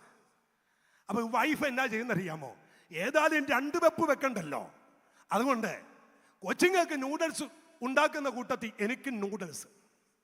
ഞാനാണ് ചർച്ചിൽ ചെന്ന് കസേരപ്പുറത്തിന് നൂഡിൽസ് പോലെ ഇരുന്ന് ഉറങ്ങാൻ തുടങ്ങി. കുറച്ച് കഴിഞ്ഞപ്പോൾ എനിക്ക് മനസ്സിലായി ഈ സാധനം കഴിച്ച് ഞാൻ ഈ വഴികപ്പരുവത്തിലായി. ഞാൻ പറഞ്ഞു എനിക്കിത് വേണ്ട. ഈ ഫുഡ് ഭയങ്കര കുഴപ്പമാണ്. ഞങ്ങൾ ഈ ബൈബിൾ കോളേജ് ഇവിടെ പഠിച്ചുകൊണ്ടിരുന്നപ്പോൾ ഇന്ന് ഉപ്പുവാണ് എന്ന് കേൾക്കുമ്പോൾ അകത്തൂടി ഒരു തീയായിരുന്നു. എന്നാന്നറിയോ? രാഴ്ചയും ക്ലാസ് എടുക്കാൻ വരുമ്പോൾ ഉപ്പുവാവ് കഴിച്ചിട്ട് ഇരിക്കുന്ന ദിവസം ഞങ്ങളെല്ലാം ഉറങ്ങും. അപ്പോൾ ഈ ഫുഡിനകത്ത് ഭയങ്കര വിഷയമാണ് അല്ലേ? നല്ല എണ്ണയൊക്കെ അടിച്ച് കയറ്റി ഫുഡും കഴിച്ചിരുന്ന ക്ഷീണമാണ്. നല്ല ആഹാരം കിട്ടിയില്ലെങ്കിൽ കൊച്ചു വളരില്ല. ഒരു ഹല്ലേലൂയ എന്ന് പറഞ്ഞേ. എന്ന് വെച്ചാല് എന്നും ബെഥസ്ത കുളവും എന്നും ആമൻ ദാവീദിന്റെ 5 കല്ലും കവണ മാത്രം പ്രസംഗിച്ചുകൊണ്ടിരുന്ന കൊച്ചങ്ങ് വളരില്ല. കൊച്ചു ഞാഞ്ഞൂള് പരുവത്തിലാകും. എന്നാൽ കൊച്ചു വളരാൻ ഒരൊറ്റ കാര്യം അവൻ ലൂക്കോസ് 4 പറയുന്നു, മനുഷ്യൻ അപ്പം കൊണ്ട് മാത്രമല്ല ദൈവത്തിന്റെ വായിൽ കൂടി വരുന്ന സകല വചനം കൊണ്ടും ജീവിക്കും. അത് മാത്രമല്ല സദൃശവാക്യം 4:21, മകനെ എന്റെ വചനങ്ങൾക്ക് നീ ശ്രദ്ധ തരിക, എന്റെ വചനങ്ങൾക്ക് നീ ചെവി ചായ്ക്കുക, മൊഴി ചായ്ക്കുക. അത് നിന്റെ ദൃഷ്ടിയിൽ നിന്ന് മാറിപ്പോകരുത്. ആ വചനം നിന്റെ ഹൃദയത്തിന് നടുവിൽ നീ സൂക്ഷിക്കണം. അവയെ കിട്ടുന്നവർക്ക് അവ ജീവനും സർവ്വദേഹത്തിനും സൗഖ്യവുമാണ്. എബ്രായർ 4:12 ദൈവത്തിന്റെ വചനം ജീവനോ ചൈതന്യവും ഇരുവായ്ത്തലുള്ള ഏത് വാളിനേക്കാൾ മൂർച്ചയേറിയത് ആത്മാവിനെയും പ്രാണനെയും സന്ധിമജ്ജകളെയും വേർപിടിപ്പിക്കുന്നത് തുളച്ചു ചെല്ലുന്നതുമാണ്. യെരമ്യാ പ്രവചനം 5:14 ദൈവത്തിന്റെ വചനം ആമൻ തീ പോലെയും കത്തിക്കുന്നതുമാണ്. യെരമ്യാ പ്രവചനം 23:29 പാറയെ തകർക്കുന്ന ചുറ്റികയാണ്. വചനം അകത്ത് കയറിയാൽ നീ കിലുക്കിട്ടം പോലെയാകും. ഒരു ഹല്ലേലൂയ എന്ന് പറഞ്ഞേ. ഞങ്ങൾക്ക് ക്ലാസ് എടുക്കാൻ വന്ന കൂട്ടത്തിൽ എന്നും വരുന്ന ഒരു ദൈവദാസന കുര്യാക്കോസ് സാറ് ക്ലാസ് എടുത്തുകൊണ്ടിരിക്കുമ്പോൾ ഞങ്ങളോട് പറയും, വചനം പ്രസംഗിക്കാൻ കയറി നിൽക്കുമ്പോൾ സ്റ്റീൽ പാത്രത്തിനകത്ത് ആമൻ ചെറുപയർ ഇട്ടതുപോലെ നിൽക്കണമെന്ന് പറയും. ഞാൻ ഒരിക്കലും മറക്കത്തില്ല. കുര്യാക്കോസ് സാർ ഇടയ്ക്കിടയ്ക്ക് പറയുന്നതാ, എടാ വചനം പ്രസംഗിക്കാൻ കയറുമ്പോൾ സ്റ്റീൽ പാത്രത്തിനകത്ത് ആമൻ ഈ ചെറുപയർ ഇടുമ്പോൾ ഉള്ള ശബ്ദമില്ലേ, അതുപോലെ അങ്ങ് നിൽക്കണം എന്ന് പറഞ്ഞ് കുര്യാക്കോസ് സാറ് മേശപ്പുറത്ത് ചാടി കയറിയൊക്കെ ക്ലാസ് എടുക്കും. അതകത്തൊന്ന് പോയിട്ടില്ല. ഒരൊറ്റ ദൂത പറയാ, കഴിക്കുന്ന ആഹാരം പോലിരിക്കും ഒരു പുത്രത്വത്തിന്റെ അധികാരം വ്യാപരിക്കുന്നത്. ഇന്ന് അവൻ ദൈവവചനം അഭ്യസിക്കുന്ന അഭിഷിക്തന്മാരെ വചനത്തിൽ പോഷിക്കപ്പെടുക, വചനത്തിൽ അവൻ ആഴമായി തീരുക. കരമുയർത്തി ദൈവത്തെ ഒന്ന് സ്തുതിച്ചേ. വചനത്തിന് സമയം ചെലവഴിക്കണം. ഞാൻ കർത്താവിന്റെ ദാസനെ അറിയാവുന്നതുകൊണ്ട് പറയുക, എനിക്ക് വായിക്കാൻ അറിയില്ലായിരുന്നു, എനിക്ക് മലയാളം വായിക്കാൻ അറിയില്ല. അപ്പൊ നിങ്ങൾ ചോദിക്കും ഇംഗ്ലീഷ് മീഡിയത്തിലാണ് പഠിച്ചേ. ഇംഗ്ലീഷ് മീഡിയം പോയിട്ട് സ്കൂളിൽ കുറച്ച് ദിവസം പോയി കണ്ടുവന്നല്ലാതെ മലയാളം എഴുതാനും വായിക്കാനും അറിയില്ല. പക്ഷെ വേദപുസ്തകം വായിക്കണമെന്ന് കൊതി തോന്നി, വായിക്കാൻ തുടങ്ങി. വണ്ടിയൊന്നുമില്ല, ശുശ്രൂഷയ്ക്ക് പോകുമ്പോൾ ഞാൻ ചെയ്യുന്നൊരു കാര്യമുണ്ട്. എൻ്റെ റൂമിൽ ഈ പോക്കറ്റിനകത്ത് 10 വചനം, ഞാൻ 2 പോക്കറ്റിൽ 10 വചനം എഴുതി പേപ്പറിൽ എഴുതി പോക്കറ്റിടും. എന്നിട്ട് ലൈൻ ബസ്സിന് ട്രിവാൻഡ്രത്തേക്ക് മീറ്റിങ്ങിന് പോകുമ്പോൾ ഒരു കയ്യിൽ പിടിച്ചുകൊണ്ട് ഈ പേപ്പർ എടുക്കും, എന്നിട്ട് വായിക്കാൻ തുടങ്ങും. അവൻ യോഹന്നാൻ 1:1, അവൻ ലൂക്കോസ് 2:3 പോയി തിരിച്ചു വരുമ്പോൾ 20 വാക്യം കാണാതെ പഠിക്കും. അങ്ങനെ ഓരോ യാത്രയിലും 94 മുതൽ 2022 വരെ. പിന്നെ ഞാൻ ഒരു കാര്യം ചെയ്തു, എൻ്റെ വീട്ടിനകത്ത് ഒരു അവൻ ഹോം തിയേറ്റർ സെറ്റ് ചെയ്തു. എന്നിട്ട് 24 മണിക്കൂറും വചനം ടൈപ്പ് ചെയ്തു. എന്നിട്ട് അവൻ മുറിക്കകത്ത് സ്പീക്കർ വെച്ചു. നിയമം എഴുന്നേറ്റ് വരുമ്പോൾ വചനം കേൾക്കോ, നടക്കുമ്പോൾ വചനം കേൾക്കോ, കാറിനകത്ത് അവൻ CD ഇട്ടു, വചനം കേൾക്കാൻ തുടങ്ങി. അതൊന്നും നഷ്ടമായില്ല. 1000ങ്ങളുടെ നടുവിൽ 10,000ങ്ങളുടെ നടുവിൽ ദൈവം നിർത്തിയതിന്റെ ഒരൊറ്റ കാര്യ, മറ്റതെല്ലാം മാറ്റിവെക്ക്, മറ്റതെല്ലാം കൂട്ടിപ്പെട്ടിവെക്ക്, എന്നിട്ട് വചനത്തിൽ ശക്തരായി തീരുക. അവൻ പൗലമേ യോശുവയുടെ ദൈവം പറയുന്നു, ജോഷുവയുടെ ദൈവം പറയുന്നു, ജോഷുവ കാര്യമൊക്കെ കൊള്ളാം, മോശയുടെ കൂടെ ഇരുന്ന പോലെ ഞാൻ നിന്നോട് കൂടെ ഇരിക്കും. കൂടെ ഇരിക്കുമെന്ന് പറഞ്ഞുകൊണ്ട് നീ മുന്നോട്ട് പോകണ്ട. ഈ വചനം രാപ്പകല് നീ ധ്യാനിച്ചേക്കണം. ഇത് വിട്ട് നീ ഇടത്തോട്ടും വലത്തോട്ടും മാറരുത്. നീ കൃതാർത്ഥനായി തീരും. ശക്തമായ ശുശ്രൂഷ ചെയ്യണോ, വചനത്തിൽ അടിയുറക്കണം. Praise the lord. ആമേൻ. സ്തോത്രം. കരമുയർത്തി ദൈവത്തിന്റെ സ്തോത്രം. ചെന്നാല് എയർപോർട്ടിൽ ചെന്നാൽ അവൻ ബൈബിൾ എടുക്കും, വായിക്കാൻ തുടങ്ങുക. അവൻ എവിടെയെങ്കിലും ചെന്നിരുന്ന് 5 മിനിറ്റ് ആരെങ്കിലും കാത്തിരുന്നാൽ ബൈബിൾ എടുക്കുക. ഹോസ്പിറ്റലിൽ ചെന്ന് ഡോക്ടറെ കാണാനിരുന്നാൽ മൊബൈലിൽ വചനമുണ്ട്, വായിച്ചുകൊണ്ടിരിക്കുക. അവൻ ഒരു സമയം നഷ്ടപ്പെടുത്തില്ല. ആത്മാവിൽ ഞാൻ പറയുന്നു, പുത്രത്വത്തിന്റെ 1ാമത്തെ വീട് വളരണോ, വചനം വരണം. ഇനി ഒരു മകൻ വളരാൻ വചനം ആഹാരം കിട്ടിക്കൊണ്ട് മാത്രമായില്ല. ഒരു മനുഷ്യൻ വളരാൻ 2ാമത് വേണ്ടത് വെച്ച് പ്രാണവായുവാ, അല്ലേ? ഓക്സിജൻ. എല്ലാവരും ആഹാരം കഴിച്ചു, ഓക്സിജൻ കിട്ടിയില്ല എന്നാ ചെയ്യും?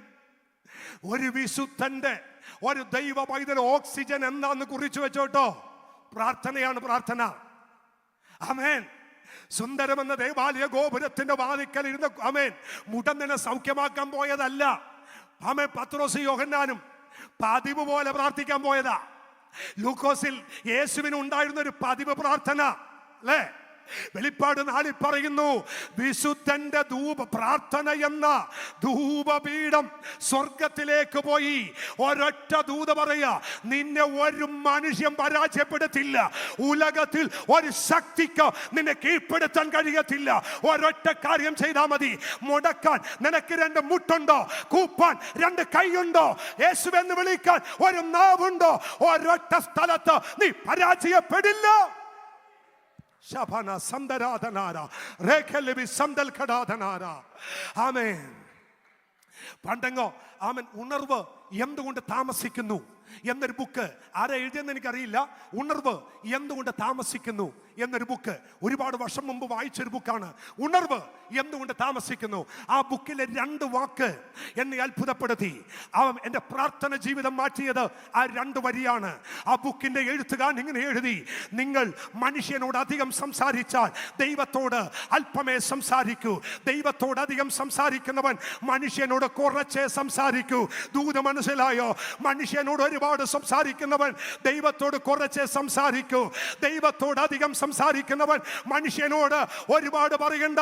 ഒരൊറ്റ വാക്ക് പറഞ്ഞാൽ മതി, ഒരു വാക്ക് കൽപ്പിച്ചാൽ മതി. അവിടെ വിടുതൽ വ്യാപരിക്കും. വിശ്വസിക്കുന്ന ദൈവജന കരമടിച്ചു ദൈവത്തിന് നന്ദി പറ. ഈ പകൽ ആത്മാവ് ഞാൻ പറയുന്നു, ഒരു ദൈവ പൈതലെ പ്രാണവായു പ്രാർത്ഥനയാണ്.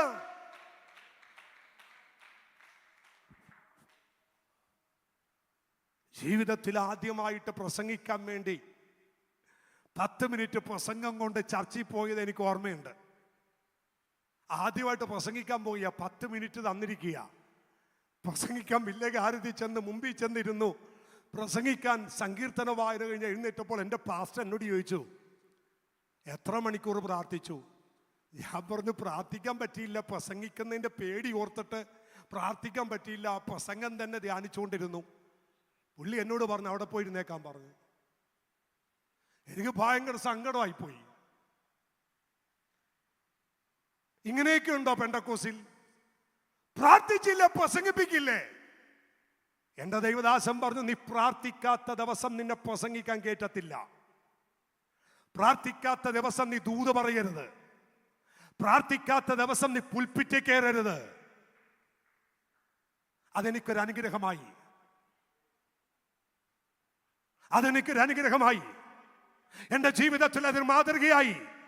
അരമണിക്കൂർ പ്രസംഗിക്കാൻ എവിടെയെങ്കിലും അവസരം കിട്ടിയാൽ അവൻ എത്ര രാത്രിയിലും എത്ര ഉറങ്ങാത്ത സമയത്ത് അവൻ മടിയില്ല പ്രാർത്ഥിക്കാൻ. ഇന്ന് വളരെ ഒറ്റ ദൂത പറയാ, എന്നെ നിങ്ങളെ ശക്തനാക്കുന്നത്, പുത്രത്വത്തിന്റെ അധികാരം പകരുന്നത് അവൻ ആ കൂട്ടി അവസാനം വരെ പ്രസംഗിച്ച് നിർത്തുന്ന വാക്ചാതുര്യത്തിലല്ല, പ്രാർത്ഥനയുടെ അഭിഷേകം ഈ പകൽ വ്യാപരിക്കട്ടെ.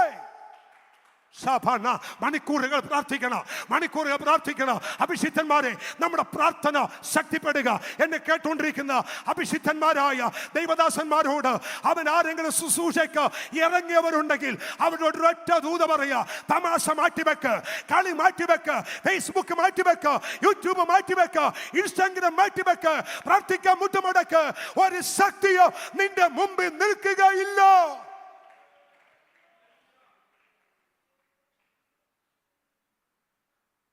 പ്രാർത്ഥിക്കുന്നവൻ പരാജയപ്പെടില്ല. കർത്താവിൻ്റെ ദാസൻ റെയ്നാഡ് ഭോങ്കെ എറണാകുളത്ത് ആദ്യം വന്നപ്പോൾ ഫയർ കോൺഫറൻസിനകത്ത് വാളണ്ടിയേഴ്സായിട്ട് നിന്ന കൂട്ടത്തിൽ ഞാനും ഉണ്ടായിരുന്നു. ഈ ദൈവദാസൻ വന്ന് ഹല്ലേലൂയ എന്ന് പറയുമ്പോൾ 100 കണക്കിന് ഭൂതം അങ്ങ് ഇളകും. ഈ ഭൂതത്തെയെല്ലാം ഞങ്ങൾ പൊക്കിയെടുത്ത് ഒരു ടെന്റിനകത്ത് കൊണ്ടുപോയിടും. എന്നിട്ട് ഉച്ചക്കത്തെ ലഞ്ച് സമയത്ത് ഇതിനെ പുറത്താക്കല പരിപാടി. ഒരു ഭൂതം എത്ര ശാസിച്ചിട്ടും പോകുന്നില്ല. ഞങ്ങളെല്ലാവരും മാറി മാറി ശാസിച്ചു. തൊണ്ട പൊട്ടിയതല്ലാതെ, ഒരു കുടം വെള്ളം കുടിച്ച് തീർത്തതല്ലാതെ ഭൂതം പോയില്ല. അവസാനം ഭൂതം വിഷമിച്ചു, ഞങ്ങളും വിഷമിച്ചു. ഈ ഭൂതം നടുക്ക് കിടക്കുന്നു, ഞങ്ങൾ ചുറ്റും കസരിട്ടിരിക്കുക. അടുത്ത സെക്ഷൻ തുടങ്ങാൻ 2 മണി കഴിഞ്ഞു. ഈ ഭൂതം താഴെ കിടക്കുമ്പോൾ ഞങ്ങളെല്ലാം ഇങ്ങനെ ക്ഷീണിച്ചിരിക്കുമ്പോൾ കുറച്ച് കഴിഞ്ഞപ്പോൾ ഈ ചാടിയും എഴുന്നേറ്റു, അലറാൻ തുടങ്ങി. ഞങ്ങൾ ചെയ്യുന്ന ഇപ്പൊ നോക്കുമ്പോൾ അവിടെ ഒരു അപ്പച്ചൻ ഒരു തോൾ സഞ്ചിയും തൂക്കിയിട്ട്, കാലി ചെരുപ്പൊന്നുമില്ല, ഒരു ജുബായൊക്കെ ആയിട്ട് ഒരു ഒറ്റമുണ്ട് കൊടുത്ത് ഈ അപ്പച്ചൻ പതുക്കെ നടന്നു വരിക. നടന്നു വരുന്ന കണ്ടപ്പോഴേ ഈ ഭൂതം പറയുക പോയേക്കാം. അപ്പച്ചൻ വന്നിട്ട് പറഞ്ഞു, ഓർക്കുന്നുണ്ടോ? ടൈറ്റസ് ഉണ്ട്. ഈ അപ്പച്ചൻ മുന്നോട്ട് വന്നിട്ട് പറഞ്ഞു, പോകുവോ? പോകാം. എന്നപ്പോ ആലച്ചു വീണു. നാണക്കേടെന്ന് പറഞ്ഞാൽ ഇതുപോലൊരു നാണക്കേട്. ഞങ്ങൾ ഭയങ്കര സൂട്ടൊക്കെ ഇട്ട് ഫുൾ സ്ലീവൊക്കെ അടിച്ച് മറ്റേ ബാഡ്ജൊക്കെ കുത്തി ഫയൽ കോൺഫറൻസിലെ ഭൂതത്തെ പുറത്താക്കാൻ സ്പെഷ്യലിസ്റ്റ് ചെയ്ത് നിൽക്കുക. ഞങ്ങളുടെ തൊണ്ട പൊട്ടിച്ചാത്തതല്ലാതെ ഭൂതം അനങ്ങിയില്ല. ഈ അപ്പച്ചൻ അതല്ല, സത്യം പറഞ്ഞ വീഡിയോ എടുക്കേണ്ടതായിരുന്നു. അപ്പച്ചൻ ഈ ഭൂതത്തെ പുറത്താക്കിയിട്ട് ആ പോയ പോക്ക് ഇന്നും ഓർമ്മയുണ്ട്. പതുക്കെ പോയിട്ട് ആ കസേരയിരുന്നു. ഞങ്ങൾ ചെന്ന് പതുക്കെ ചുറ്റും കൂടി, അപ്പച്ചാ എന്താ അപ്പച്ചാ? അപ്പച്ചനൊരു ഒറ്റ മുണ്ടാ കൊടുത്തിരിക്കുന്നേ, ശ്രദ്ധിച്ചോ കേട്ടോ. ആ മുണ്ട് പതുക്കെ ഒരു സൈഡിങ്ങോട് മാറ്റി ഇവിടെ കാണിച്ചു. ഈ കാൽപാദം തെങ്ങ് കയറുന്ന കണക്കൻ്റെ കാല് പോലെ വീർത്തിരിക്കുന്നു. അപ്പച്ചൻ പറഞ്ഞു, മക്കളെ 2 മണിക്ക് മുട്ടയിലിരിക്കും, എഴുന്നേൽക്കുന്നത് 7 മണിക്കാണ്. അന്നെനിക്ക് മനസ്സിലായി, പ്രസംഗം ശോഭിക്കണോ, പ്രാർത്ഥന മുറി ശക്തമാകണം. ഊടാന സംതൽക്കനാഥനാര ഒരധികാരം വ്യാപരിക്കണോ. ആമേൻ, സ്തോത്ര. ഈ ദിവസങ്ങളിൽ നമ്മുടെ ശുശ്രൂഷയ്ക്ക് ഒരു ചൈതന്യം വരണം. നമ്മുടെ വാക്കുകളുടെ മേൽ ഒരു ചൈതന്യം വരണം. നാം പറയുന്ന വാക്കിന്റെ മേൽ ഒരു ദൈവശക്തി വ്യാപരിക്കണം. കരമടിച്ച് ദൈവത്തെ സ്തുതിച്ചേ.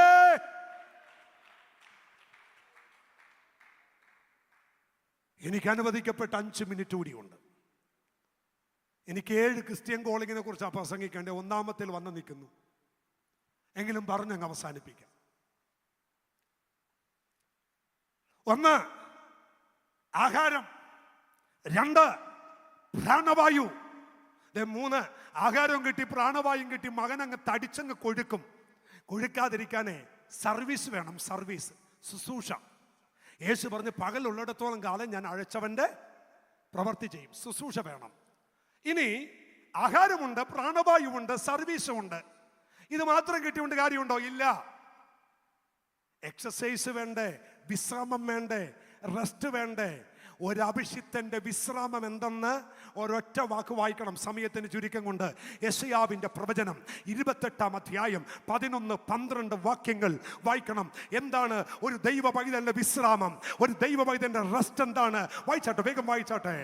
അതെ, വിക്കി വിക്കി പറയുന്ന അധരങ്ങളാലും, അതെ, വിക്കി വിക്കി പറയുന്ന അധരങ്ങളാലും അന്യഭാഷയിലും അവൻ ഈ ജനത്തോട് സംസാരിക്കും. ഇതാകുന്നു സ്വസ്ഥത, ഇതാകുന്നു സ്വസ്ഥത. നിങ്ങൾ ശ്രദ്ധിക്കണം കേട്ടോ, ആ വാക്യം കുറിച്ചിടണം. വിക്കി വിക്കി പറയുന്ന അധരങ്ങളാലും അവൻ ഈ ജനത്തോട് അവൻ അന്യഭാഷകളിൽ സംസാരിക്കും. ഇതാകുന്നു സ്വസ്ഥത. ഒരു ദൈവ പൈതലിന്റെ വിശ്രാമം, ഒരു ദൈവ പൈതലിന്റെ റെസ്റ്റ് എന്ന് പറയുന്നത് അവൻ നിസ്സാരമാക്കരുത്. ഭാഷകളിലുള്ള ആരാധനയാണ്. അന്യഭാഷയുള്ള ആരാധന ചെറുതല്ല. അന്യഭാഷയുള്ള ആരാധന ചെറുതല്ല. ഇന്ന് പകൽക്കാല ആരാധിക്കുന്ന ദൈവമക്കളോട്, സ്തുതിക്കുന്ന ദൈവജനത്തോട് ആത്മാവിൽ ഞാൻ പറയുന്നു, മണിക്കൂറുകൾ മണിക്കൂറുകൾ അന്യഭാഷയിൽ ദൈവത്തെ ആരാധിക്കണം.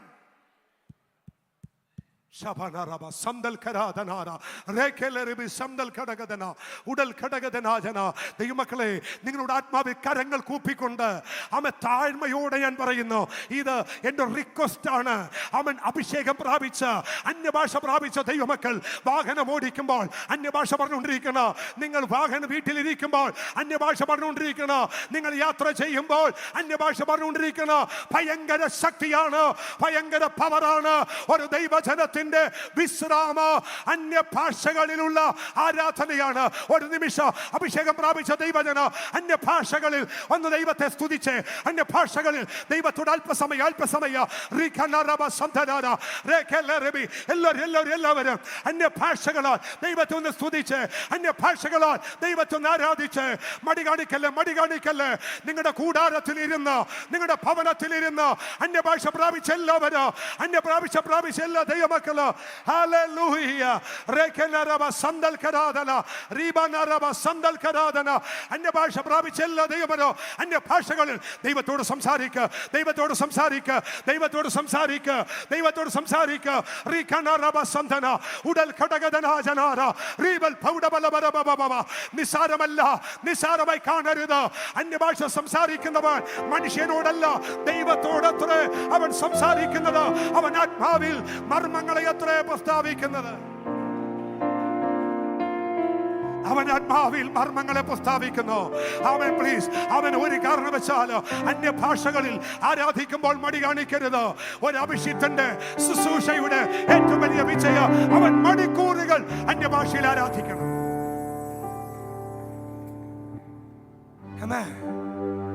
ചില വാക്കുകളൂടി പറഞ്ഞ് നമ്മളൊന്ന് ദൈവത്തെ ആരാധിക്കും. അതൊരു വിടുതലായി മാറും. ഒന്ന്, ഒരുവൻ വളരാൻ ആഹാരം വേണം. രണ്ട്, പ്രാണവായു വേണം. മൂന്ന്, സർവീസ് വേണം. നാല്, റെസ്റ്റ് വേണം. ഇതെന്താണെന്ന് ചുരുക്കം വാക്കിൽ പറഞ്ഞു.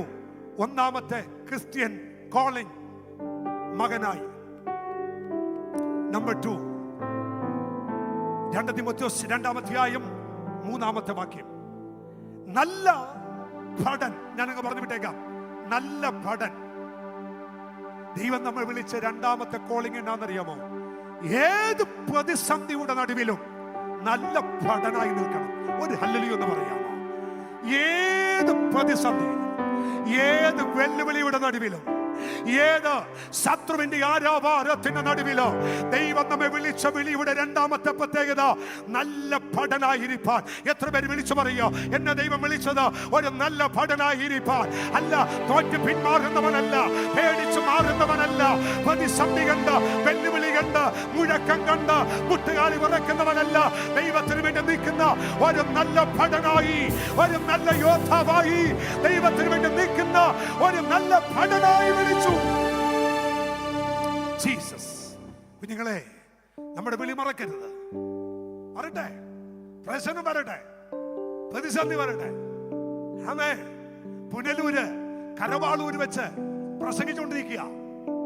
കരവാളൂർ ഓഡിറ്റോറിയത്തിൽ പ്രസംഗിച്ചുകൊണ്ടിരിക്കുക. പ്രസംഗം അങ്ങ് മൂത്ത് കഴിഞ്ഞപ്പോ ഒരുത്തൻ ഓടി സ്റ്റേജിൽ വന്നു. കരവാളൂർ ഓഡിറ്റോറിയത്തിൽ വെച്ച് ഞാൻ നോക്കുമ്പോ എന്റെ കഴുത്തിന് കൊണ്ടുവന്ന് ഇവൻ കത്തി വെച്ചേക്കുക.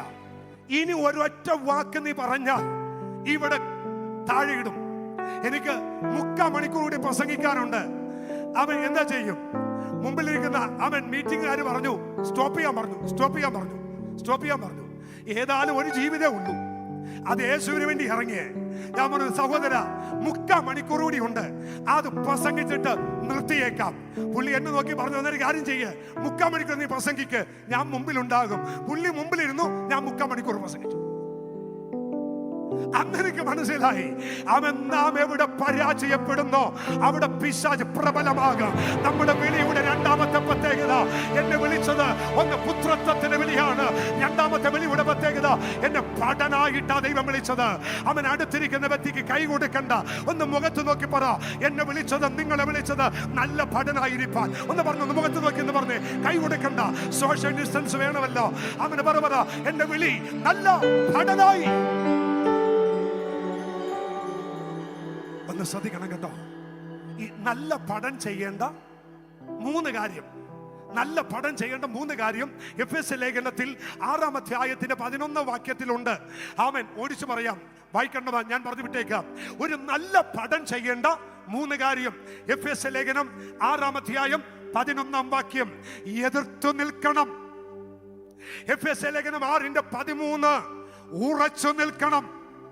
എഫെസ്യ ലേഖനം 6:16 ആ യുദ്ധം എടുത്തുകൊണ്ട് നിൽക്കണം. 2-ാമത്തെ ക്രിസ്ത്യൻ കോളിംഗിൽ 2-ാമത്തെ വിളിയുടെ പ്രത്യേകത, എന്നെ ദൈവം വിളിച്ചത് നല്ല ഭടനായിട്ടാണ്. ഭടൻ ചെയ്യേണ്ട 3 കാര്യം: 1, ഉറച്ചു നിൽക്കണം. 2, എതിർത്തു നിൽക്കണം. 3, ആ യുദ്ധം എടുത്തുകൊണ്ട് നിൽക്കണം. പരാജയപ്പെട്ട് നിൽക്കരുത്, പിന്മാറി നിൽക്കരുത്, വിറച്ചു നിൽക്കരുത്. എത്ര പേര് പറയും, എന്നെ വിളിച്ചത് ഒരു നല്ല ഭടനായിട്ടാണ്? ആമേൻ. അടുത്ത വാക്യത്തിൽ വേഗം പറഞ്ഞു വിട്ടേക്കാം. 2:5 3-ാമത്തെ ക്രിസ്ത്യൻ കോളിംഗ്. 2 തിമോഥെയോസ് 2:5 മല്ല് കെട്ടുന്നവൻ ചട്ടപ്രകാരം പോരായികയിൽ കിരീടം പ്രാപിക്കുന്നില്ല. മൂന്നാമത്തെ ബലിയുടെ പ്രത്യേകത എന്താണെന്നറിയാമോ? മല്ലുകെട്ടാണ് ദൈവം വിളിച്ചത്. കുഞ്ഞെ, എന്താണ് മല്ലുകെട്ടുക എന്ന് പറയുന്നത്? ആ മലയാള വാക്കിനകത്ത് പെട്ടെന്ന് മനസ്സിലാവില്ല. പക്ഷേ എൻ്റെ ഒറ്റ വാക്ക് പറയാം. റെസ്ലിംഗ് കണ്ടിട്ടില്ലേ? ഗുസ്തി കണ്ടിട്ടില്ലേ? അവൻ ഗോത്തയിൽ ഇറങ്ങി ഒരുത്തനോട് ഗുസ്തി ചെയ്യുന്ന കണ്ടിട്ടില്ലേ? ഇതിന്റെ പേരാണ് മല്ല് പിടിക്കുക. ഒന്നുകൂടി പറയാം. ഭടൻ യുദ്ധം ചെയ്യുമ്പോൾ കൂട്ടുപടയാളി കാണും കൂടെ യുദ്ധം ചെയ്യാൻ. പക്ഷെ മല്ല് കെട്ടുന്നവന്റെ കൂടെ ഒരൊറ്റ ഒരുത്തം കാണില്ല, ഒറ്റക്ക് നിൽക്കേണ്ടി വരും. പൗലോസ് പറയുന്നു, എഫെസോസിൽ വെച്ച് ഞാൻ മൃഗയുദ്ധം ചെയ്തു. പൗലോസ് വീണ്ടും പറയുന്നു, അവസാന പ്രതിവാദത്തിങ്കൽ എനിക്കാരും തുണ നിന്നില്ല, പക്ഷെ കർത്താവ് എനിക്ക് തുണ നിന്നു. ദാവീദ് പറയുന്നു, എന്റെ അപ്പനും അമ്മയും എന്നെ ഉപേക്ഷിച്ചു, എങ്കിലോ എന്റെ യഹോവ എന്നെ ചേർത്തുകൊണ്ട് ദൈവം നമ്മെ വിളിച്ചത് മല്ലുകെട്ടാൻ. അഭിഷിക്തന്മാരെ, അവൻ ഒറ്റ ദൂത പറയാ. ചിലയിടത്ത് ഒറ്റക്ക് നിൽക്കേണ്ടി വരും, ചിലയിടത്ത് തനിച്ച് നിൽക്കേണ്ടി വരും. പക്ഷെ വീണു പോകരുത്. ആമേൻ. ഏലാം താഴ്വരയിൽ ദാവീദ് ഒറ്റക്ക് നിന്ന പോലെ, യാബോക്കിന്റെ നദിക്കടവിൽ യാക്കോബ് ഒറ്റക്ക് നിന്നതുപോലെ, ഗെത്സമനയുടെ എണ്ണച്ചക്കിന്റെ തോട്ടത്തിന് നടുവിൽ മശിക തമ്പുരാൻ തനിച്ച് നിന്നതുപോലെ, ആമൻ, ഇരു കള്ളന്മാരുടെ നടുവിൽ ഒറ്റക്ക് എലി എലി ലമ്മ ശബത്താനി എന്ന് പറഞ്ഞ് ഒറ്റക്ക് നിന്ന പോലെ ചിലയിടത്ത് തനിച്ച് നിൽക്കേണ്ടി വരും. പക്ഷെ ഒറ്റ ദൂത പറഞ്ഞ് കൈമാറാ. ഏകനായി മഹാത്ഭുതം ചെയ്യുന്ന ദൈവം നമ്മുടെ കൂടെ ഇരിക്കും. ഞാൻ നിന്നെ ഒരു നാളെ കൈവിടില്ല, ഉപേക്ഷിക്കയില്ല. ആകയാൽ കർത്താവ് എനിക്ക് തുണ, ഞാൻ പേടിക്കയില്ല. മനുഷ്യൻ എന്നോട് എന്ത് ചെയ്യുമെന്ന് നമുക്ക് ധൈര്യത്തോടെ പറയാം. ഒന്ന്, പുത്രത്വത്തിന്റെ കോളിംഗ്. രണ്ട്, നല്ല ഭടനായിരിക്കാൻ. മൂന്ന്, മല്ലുകെട്ടാൻ, ഒറ്റക്ക് നിന്ന് പോരാടാൻ. നാലാമത്തെ കോളിംഗ് 2:6, അധ്വാനിക്കുന്ന കൃഷിക്കാരൻ. അധ്വാനിക്കാനാ വിളിച്ചേ.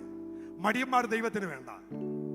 അമേ, നിലം ഉഴുതുകൊണ്ട് നിൽക്കുന്ന ഏലീശയുടെ മേലെ പുതപ്പ് വീണ്,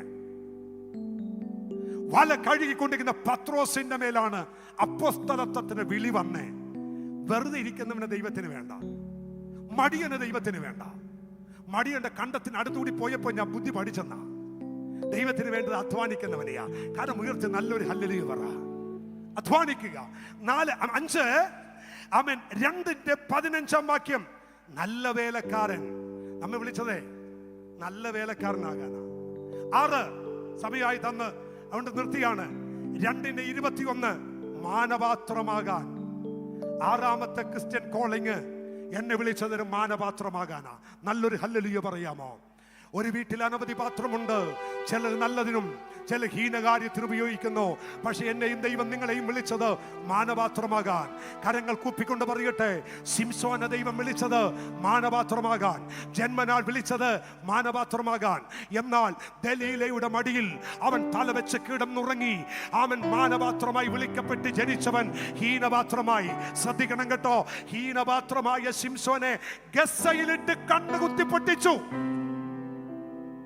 പുതിയ നിയമത്തിലോട്ട് വരുമ്പോൾ അതേ ഗസയിൽ വെച്ച് മേശയിങ്ക ശുശ്രൂഷയ്ക്ക് തെരഞ്ഞെടുത്ത ഫിലിപ്പോസ് എത്യോപ്യയിലെ ഫൈനാൻസ് മിനിസ്റ്ററെ സ്നാനപ്പെടുത്തി മാനപാത്രമായി.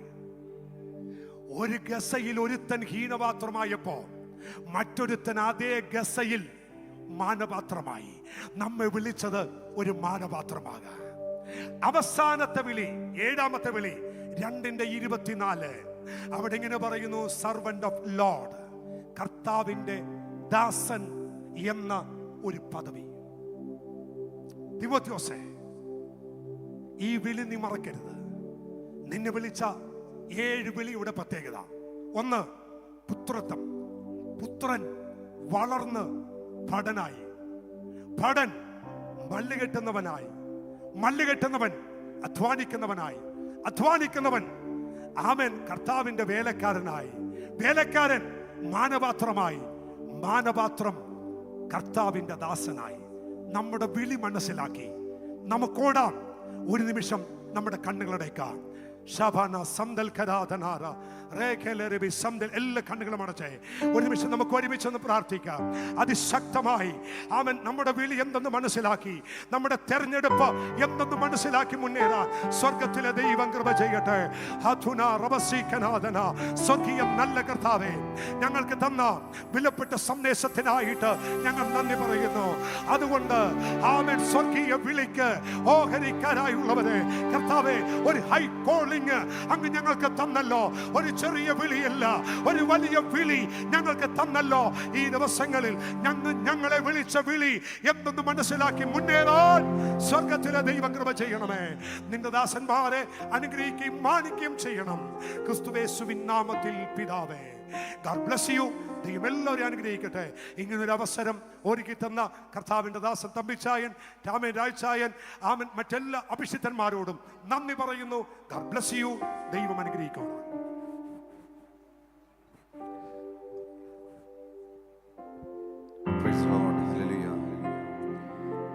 നമ്മളെ ഒരു നാളും അനാഥനായി വിടത്തില്ലെന്ന് നമുക്ക് വാഗ്ദത്തം തന്ന ദൈവമാ നമ്മുടെ ദൈവം. സ്തോത്രം. ഹല്ലേലൂയ. പ്രതികൂലമായിടുന്ന കൊടുങ്കാറ്റുകൾ ശക്തിയായി നേരെ അടിച്ചുയരുമ്പോൾ